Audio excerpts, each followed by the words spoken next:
Corona के कहर में कई सेक्टर्स औंधे मुंह लुढ़क गए हैं।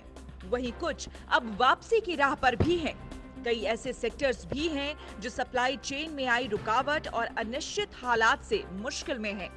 इनमें मैन्युफैक्चरिंग और सर्विसेज सेक्टर सबसे ज्यादा दिक्कतों में है। The transformation of the last decade is today overshadowed, unfortunately, by the impact of the COVID-19 pandemic. It has disrupted our supply chains, negatively impacted manufacturing, made international trade unpredictable, and ruined many services sectors. Globalized production networks remain vulnerable and fragile. इन चुनौतियों का सामना करने को मजबूर manufacturing sector के लिए अब नई ई कॉमर्स पॉलिसी बड़ी समस्या बन सकती है।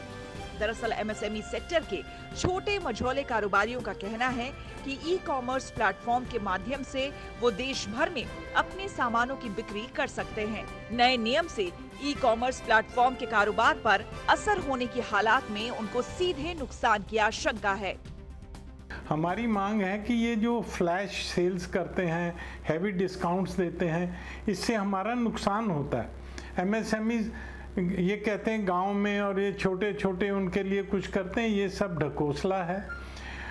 ई कॉमर्स होना चाहिए, उससे हमें कोई दिक्कत नहीं है, पर जिस तरह से ये हैवी डिस्काउंट्स देते हैं, फ्लैश सेल्स करते हैं और करते हैं, इससे उल्टा एमएसएमईज को नुकसान होता है।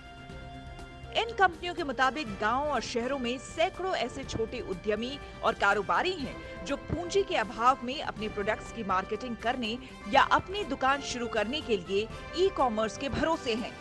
ई कॉमर्स प्लेटफॉर्म की वजह से गांव के बुनकर, हस्तशिल्प निर्माता और छोटे कारोबारी अच्छी कमाई कर रहे हैं।